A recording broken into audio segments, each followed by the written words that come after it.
Merci beaucoup pour cette question. Dans les vastes chantiers de refondation initiés par le président de la République, l'un des chantiers porte sur la modernisation de notre fonction publique avec une qualification professionnelle des agents de l'État.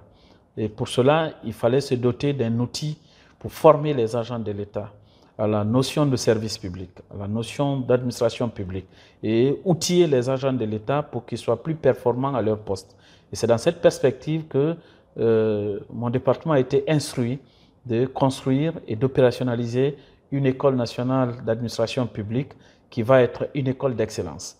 Et nous avons entrepris le projet qui est très avancé. Nous avons des infrastructures en cours de construction avec un taux moyen de réalisation qui tourne autour de 70% de réalisation des infrastructures. Ça veut dire qu'on a l'espoir que d'ici la fin de l'année, les infrastructures seront disponibles pour accueillir les apprenants en formation. Et de l'autre côté, nous avons effectivement signé un accord de partenariat avec plusieurs institutions de formation de référence internationale, notamment l'École nationale d'administration publique de Québec, l'Institut national de service public de France, l'École nationale d'administration du Maroc, l'IRA de Lille. Et donc, nous avons diversifié des partenariats. Parce qu'aujourd'hui, en matière de qualification des compétences, il n'y a pas un modèle qui puisse s'imposer comme un meilleur modèle. Et chaque modèle a ses forces, a ses faiblesses. Et donc, pour nous, on bâtit notre école en capitalisant sur les points forts des différents partenaires. Donc, avec l'ENAP du Québec, nous avons signé un partenariat pour nous accompagner, n'est-ce pas, sur l'opérationnalisation. Et donc, nous avons lancé 2 actions concrètes qui vont être d'ailleurs la substance principale de l'école. La première, c'est le contenu, c'est le programme de formation. Quelle est l'offre de formation de l'école? Donc, c'est sur ça, on est en train de travailler avec l'ENAP du Québec comme première action. Et dans le cadre de la mise en œuvre de cette action, nous sommes très avancés. Il fallait commencer parce qu'il fallait mettre en place une approche structurante. Et les premières actions ont porté sur l'analyse du profil des compétences de notre administration publique pour capter le besoin de notre administration en termes de compétences. Et c'est la captation de cela qui va inspirer l'élaboration des objectifs pédagogiques, des contenus pédagogiques et des curricula. Et donc, c'est ce travail que nous sommes en train de faire actuellement. Nous avons aujourd'hui 2 missions qui sont arrivées à Conakry. La dernière mission vient de repartir. Nous avons des livrables sur la table. Donc, nous avons un profil de compétences complet, exhaustif et de haute qualité qui a été élaboré. La seconde phase va porter maintenant sur l'élaboration des programmes de formation. Et la deuxième action dans le cadre de ce partenariat, c'est le plan d'action pour l'opérationnalisation effective de l'école, y compris la mise en place de tout le système de gouvernance. Et dans ce cadre également, nous avons aujourd'hui un draft de plan d'action qui a été esquissé. Et ce sont ces actions d'ailleurs que nous sommes en train de dérouler. Et dans ce plan d'action, il y a des actions clés, en plus du profil des compétences, l'élaboration des programmes. Il y a l'aspect administratif. Il faut un statut pour l'école. Et ce statut aujourd'hui, il est presque finalisé. Et c'est à partir de là que nous allons commencer à meubler le cadre de gouvernance de l'école. Il y aura dans les perspectives sur table un conseil d'administration qui va appuyer la gouvernance de l'école et un conseil pédagogique qui va appuyer scientifiquement l'établissement des contenus pédagogiques de bonne qualité, mais aussi aider à assurer l'assurance qualité des programmes de formation qui y seront dispensés.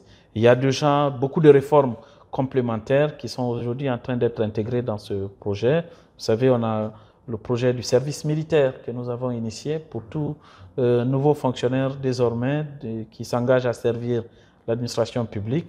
Il y aura une passerelle entre le service militaire et l'École nationale d'administration publique que nous sommes en train de construire du côté de Dubreka. Donc, le partenariat marche très bien. Nous avons des experts qui travaillent avec nous et qui sont en train de mettre sur table des livrables, qui sont en train de nous rassurer sur l'opérationnalisation effective à très court terme de cette école. Encore une fois, qui est d'ailleurs une action phare de la composante Simandou Academy du programme Simandou 2040.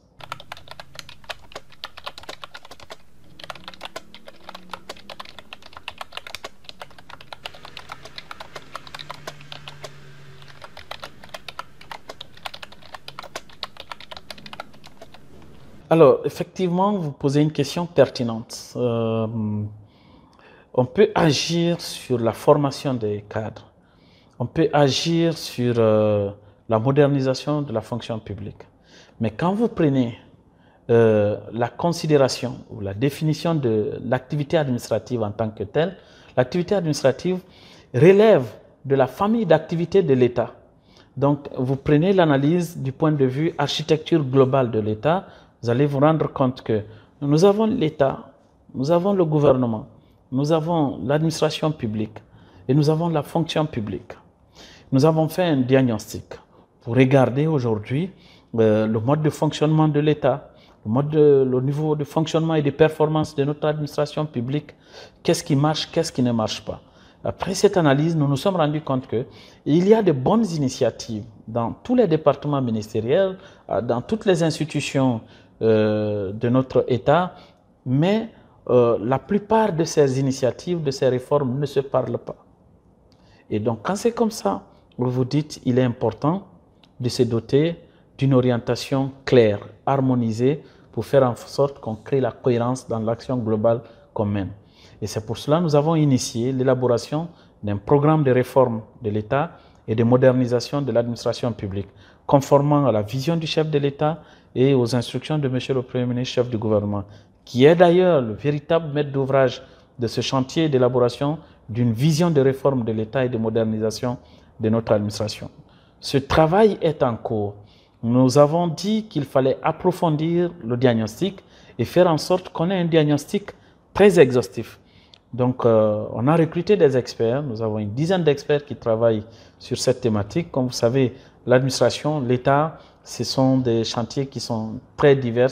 Donc, il fallait avoir des profils complémentaires. Donc, on a un pool d'experts qui nous accompagnent.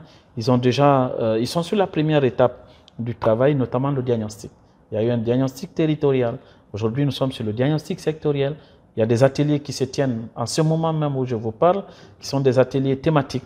Donc, on aborde toutes les grandes thématiques de l'État et les débats tournent autour des différents problèmes, l'analyse en profondeur pour identifier même les causes de ces problèmes et sur cette base, aller vers des propositions de solutions. Et c'est l'ensemble de ces propositions de solutions qui constitueront le cœur du programme. Et c'est sur cette base également que la vision va permettre de décliner les orientations stratégiques et aller vers un plan d'action concret. Et comme vous le constaterez, le programme Simandou 2040, qui est désormais la boussole d'orientation des actions de développement et de transformation profonde de notre pays, repose sur un certain nombre de socles ou d'archétypes. Et parmi ces socles, vous avez l'administration publique. Sans l'administration, on ne peut réussir aucun programme de développement structurant. C'est pour cela, même dans le cadre de l'élaboration du programme, et où d'ailleurs la structure du programme Simandou, vous constaterez que l'administration publique a été considérée comme un socle. Donc il y a une véritable cohérence dans le travail qui s'est fait aujourd'hui. Le programme Simandou est élaboré, c'est la vision de développement. Il y a le programme de réforme de l'administration, puisque c'est l'administration qui va mettre en œuvre le programme Simandou. Donc, la concordance entre les deux choses c'est quelque chose d'extraordinairement très important. Alors, pour revenir sur votre question, c'est que le programme de réforme nous donne aujourd'hui déjà des pistes d'orientation pour voir sur quoi il faut se concentrer. Alors, à notre niveau ici, nous l'avons très tôt compris. Au niveau du ministère du Travail et de la fonction publique, nous avons compris que la gestion des agents de l'État devait être modernisée. Il fallait maîtriser des effectifs. Si on ne maîtrise pas les effectifs, on ne peut faire aucune réforme de l'administration publique. Donc ces derniers mois, nous avons travaillé pour stabiliser la base de gestion des agents de l'État. Aujourd'hui, comme vous le constaterez sur l'écran qui est en face de vous, on a des statistiques claires. On sait combien d'agents nous avons, combien nous payons, on connaît leur répartition par statut, on connaît leur répartition par hiérarchie, on connaît leur répartition par corps, on connaît leur position d'activité, on connaît même les effectifs en détail de ceux qui sont en détachement, ceux qui sont en disponibilité, ceux qui sont en congé. Donc, et nous avons activé des mécanismes maintenant de gestion de la carrière des agents. C'est pour cela, vous constaterez que dans les prochains jours, on fera une annonce forte. Nous nous sommes rendus compte que la gestion, la carrière presque des agents de l'État n'était plus gérée. Parce que les gens entrent dans le système, ils prennent 10 ans, ils passent 10 ans, 20 ans, 30 ans, ils restent avec le même statut, ils ne bougent pas. Parfois, ils travaillent sur les mêmes postes. Ce n'est pas normal si on veut une administration moderne. Alors, nous avons, conformément d'ailleurs à la loi qui prévoit des examens professionnels pour permettre aux agents de progresser en termes d'hierarchie, de progresser en termes de grade, de changer de corps ou de changer de position. Donc, nous allons lancer l'organisation des examens professionnels. Ça sera ouvert à tous les agents des hiérarchies C, B1 et B2 qui vont passer un concours qu'on appelle un examen professionnel. À l'issue de ces examens professionnels, les admis pourront connaître désormais un changement, n'est-ce pas, en termes de position administrative, donc un changement de corps, un changement de grade, un changement d'échelon. C'est une avancée majeure parce que ça aura aussi des répercussions positives sur le niveau de rémunération de ces différents agents. Tous ceux qui connaîtront un changement de grade connaîtront effectivement une évolution, n'est-ce pas, de leur rémunération. Ceux qui changeront d'échelon, c'est-à-dire qui enregistreront une augmentation d'échelon, constateront également une évolution de leur rémunération. Donc ainsi de suite. C'est pour vous dire que nous sommes en train de moderniser aujourd'hui la fonction publique guinéenne. En plus de la maîtrise des effectifs, la maîtrise des salaires, nous sommes en train de travailler maintenant sur la gestion de la carrière. Et nous allons favoriser, nous l'avons d'ailleurs commencé, la mobilité des agents. Parce que nos lois permettent que la mobilité soit consacrée pour chaque agent de l'État. Et donc, aujourd'hui, les outils de gestion en place permettent effectivement de le gérer. Et ce qui était aussi un gap important dans la gestion de la fonction publique ici, c'était qu'il n'y avait pas de cadre organique. Vous ne pouvez pas gérer, vous avez votre entreprise, vous avez un effectif de 10 personnes, vous ne savez pas, après le directeur, les autres là, qui fait quoi. Donc aujourd'hui, vous avez beaucoup de services publics où il y a des pléthores d'effectifs, on ne sait pas qui fait quoi. Alors aujourd'hui, il y a le chantier du cadre organique, dans le cadre de cette modernisation que nous sommes sur lequel on est en train de travailler. Nous avons commencé même à établir maintenant des fiches de poste. Actuellement, tous les ministères, les cabinets ministériels, chaque agent dans le cabinet a sa fiche de poste. Et nous sommes maintenant sur le niveau des directions. Donc, chaque directeur, son adjoint, les divisionnaires, leurs adjoints, les chargés d'études qui sont sous leur toit, chacun d'ici la fin d'année aura sa fiche de poste. C'est à partir de là, on ira vers l'opérationnalisation du cadre organique global de l'administration publique. Ça permet d'apprécier, au-delà de la maîtrise de la gestion des agents, des effectifs et de leur carrière, mais ça permet aussi d'apprécier la capacité stratégique de notre administration publique et apprécier l'adéquation entre les ressources, parce que les agents publics, l'ensemble, la fonction publique, c'est la ressource humaine de l'État, donc c'est une ressource. Son adéquation par rapport à nos besoins de développement. Mais si on ne stabilise pas cela, on ne saura jamais apprécier notre capacité stratégique aux besoins, n'est-ce pas, de notre administration publique, donc à nos besoins de développement. Donc ça, c'est une transformation qui est en cours, qui est très avancée. Et là-dessus, je vais aussi m'arrêter là pour remercier mes collaborateurs qui font de ces chantiers vraiment une véritable préoccupation, même personnelle. J'ai des équipes qui travaillent nuit et jour. Aujourd'hui, nous avons lancé aussi le travail sur la mise en œuvre de la GPEC, la gestion prévisionnelle des emplois, des effectifs et des compétences. C'est pour cela le cadre organique, on accélère là-dessus parce que ça va être le support de base pour l'opérationnalisation de la GPEC. Et avec le profil des compétences qu'on est en train d'avoir et l'ENA qui va être construite, ça permettra, je pense que la somme de tous ces livrables permettra à la Guinée d'avoir une fonction publique très moderne. Maintenant, nous avons aussi questionné le problème de l'accès et de la qualité des services publics. Parce que la vocation d'une administration publique, c'est de répondre, d'apporter des réponses aux besoins des citoyens ou des usagers du service public. Donc on produit le service, on s'assure que les usagers ont accès à ces services et ils sont satisfaits du service que l'administration a presté. On s'est rendu compte qu'il y a beaucoup de goulots d'étranglement. Il y a beaucoup de problèmes au niveau de l'administration qui limitent l'accès aux services publics. Il y a beaucoup de problèmes qui limitent la satisfaction, n'est-ce pas, des usagers vis-à-vis du service public. Vous voulez aujourd'hui certains titres administratifs, ça vous prend des jours, des mois. C'est pour cela que mon département a initié, en collaboration avec d'autres ministères, le ministère des Télécoms, le ministère de l'Administration du Territoire et d'autres, l'élaboration, la mise en place de ce qu'on appelle le guichet unique des services publics. Le guichet unique, c'est un projet qui va être, à l'image des autres pays très développés, une centrale qui va répertorier tous les services publics et à partir duquel, désormais, vous pourriez faire vos requêtes pour accéder à toutes vos demandes auprès de l'administration publique. Ça va permettre de réduire les délais de traitement, l'accessibilité aux services publics, mais aussi le niveau de satisfaction sera très élevé. Et ça mettra les usagers à l'abri de tout ce que nous connaissons, comme pratique de corruption, des pots de vin, des extorsions, ainsi de suite. Donc le projet de guichet unique est un projet transformateur voulu par le chef de l'État, le président de la République. Actuellement, nous travaillons aussi sur le projet de logement pour tous les fonctionnaires. Nous avons fini toute la phase d'étude. Nous avons aujourd'hui tous les paramètres qui nous disent qu'effectivement, le projet il est faisable. Donc dans les prochains jours, nous ferons l'annonce après une concertation de dernière étape avec notamment les partenaires sociaux, puisqu'ils sont très importants. C'est les représentants des travailleurs et pour lesquels nous sommes en train de vouloir faire ce travail. Donc on va discuter avec le syndicat pour lancer solennellement le projet de construction des logements sociaux pour tous les fonctionnaires, à tous les niveaux. C'est aussi une vision du chef de l'État de doter chaque Guinéen d'un toit moderne. Et nous, au niveau, par rapport à nos attributions, c'est les fonctionnaires que nous gérons. Nous allons faire en sorte que chaque fonctionnaire puisse avoir un toit moderne. Et ça, c'est une réforme très capitale parce que nous avons une administration où encore la pratique de corruption, comme vous le savez, est quelque part monnaie courante. Il y a des efforts, beaucoup qu'on est en train de consentir, conformément à la vision du chef de l'État. Mais la meilleure façon aussi d'anticiper, de prévenir les pratiques de corruption et de mauvaise gestion, mauvaise gouvernance, c'est de créer des conditions idoines.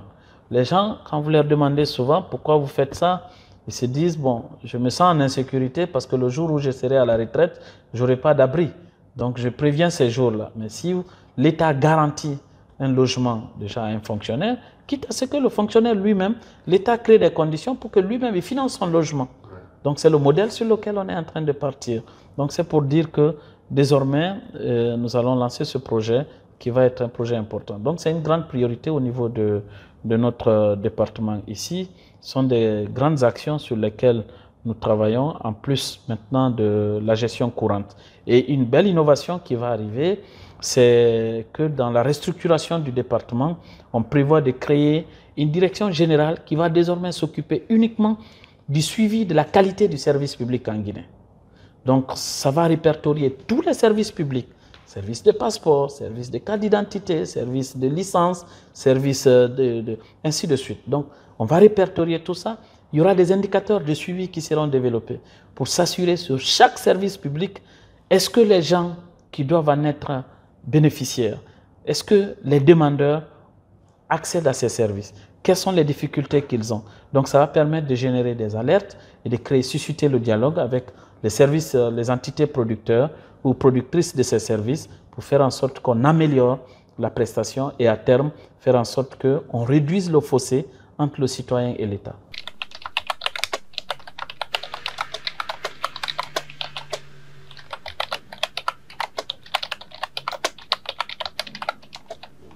Le dialogue. Le dialogue, comme je vous l'ai mentionné tout à l'heure, tous les projets que nous initions, nous sommes certes l'entité étatique ayant la mission ou le mandat de mettre en œuvre ces missions-là, mais nous dialoguons avec nos partenaires. Avec le dialogue, l'adhésion s'obtient facilement. Aujourd'hui, je voudrais remercier encore les partenaires sociaux, les différentes centrales syndicales, la coordination du mouvement syndical de Guinée, qui sont de véritables partenaires. Je dis toujours aujourd'hui, ce sont des grands amis au président de la République. Ce sont des grands amis, des grands acteurs de cette refondation en cours. Parce qu'ils ont tous accepté d'accompagner la dynamique de transformation. Et donc, ça facilite l'adhésion, le dialogue, le cadre de dialogue aujourd'hui qui est mis en place. Tous les sujets, nous les mettons sur la table, on échange, on décide ensemble parfois. Et ça facilite donc l'exécution de ces actions par mon département ou même par d'autres entités étatiques. Il y a une véritable compréhension, parfois même des choses déjà acquises dans le cadre des accords, on met sur table, on discute, on voit les pour et les contre. Et parfois on parvient à prendre des décisions qui les amènent même à renoncer à certaines choses. C'est pour vous dire qu'en Guinée, le dialogue peut construire l'impossible.